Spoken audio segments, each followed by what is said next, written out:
Short box series round. On the barrel is a beginning exercise, and we do 3 to 5 repetitions. The goal of this exercise is to improve abdominal strength to help the student's ability to roll the pelvis like a wheel. This is a really good place to do this exercise for students who have tailbone issues, stiff spines, and also who want a little more security. When students learn the short box on the reformer, we have to remember that they're up, there's some wiggling, the strap moves, and this is a very secure place. So a lot of students actually prefer the short box here. Come on up, Jamie, and let's look at the setup. So the student sits on the barrel, and their feet are going to go all the way up with the toes under the top rung. The feet are relaxed with the heels pressing down. So you don't want to have the student strongly pull their toes up into that bar because that can hurt. Look for a parallel leg structure. Weight even on the sits bones. And the placement of the pelvis is move forward just a little bit more, 1 hand width in front of the apex of the barrel. And this is so that as they roll, that sacrum receives support. And then they set it up identical to the short box on the reformer. The arms come around the waist. They lift up the C-curve, and you want to look for an even curve here in their spine. So they're already rounded, and the breastbone is in front of the pubic bone. To execute this exercise, the initiation is at the tailbone. So pull the tail strongly under you, sits bones move to the knees without sagging. And then the movement is sequential with lengthening of the spine, and they come down as far as they can, and then pull the abs strongly up, exhale, lifting the C-curve as they come over. The student will do 3 to 5 repetitions of that position, and on the last one, they'll do exactly what Jamie did, which is from the rounded position, they'll roll up, articulating into a flat position, like this.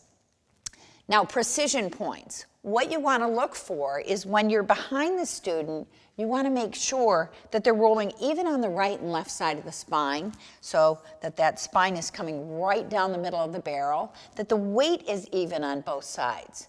Make sure that the initiation comes from the pelvis, so the pelvis moves and the spine follows.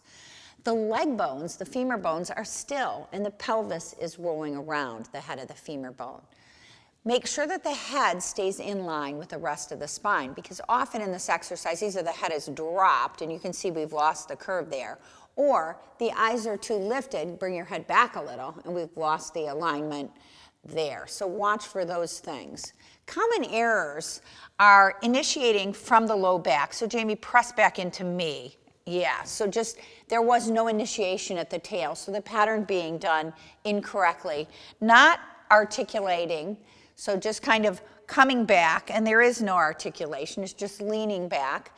As well as when they articulate, you want to look for the vertebrae to lengthen. So each vertebrae is separating from the one before it. You want to kind of watch for all those things.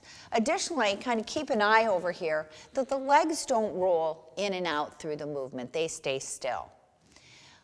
The rhythm is smooth and it moves right on the breath, and we're going to look at this in real time now, 3 reps. You ready, Jamie? So round forward, breastbone over pubic bone. Bring the head up in line with the spine a little more here. There you go. Now tighten your seat. Pull your abs under you and into my hand. Draw back, get long and strong, and then scoop. Lift up and over, lengthening, creating space. Roll back, pull the ribs away from the pelvis, and then as you come up, pull the ribs farther from the pelvis. And one more time, and let's arch back this time. So come all the way down, don't be in a hurry, and work your back, work your back, work your back, and look back.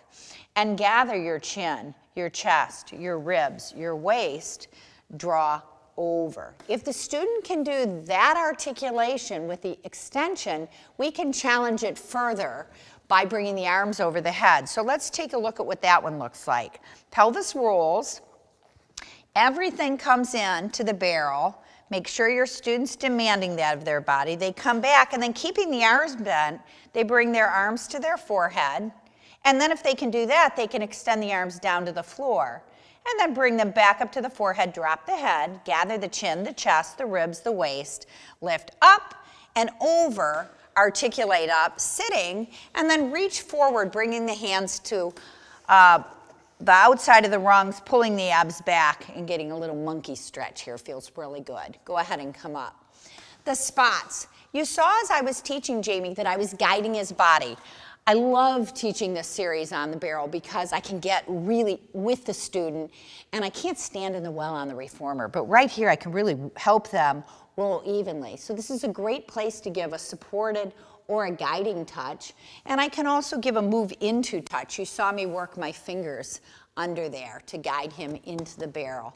Signs of readiness. The student knows how to differentiate their pelvis from their femurs. We would have seen that in an exercise like one-leg circle.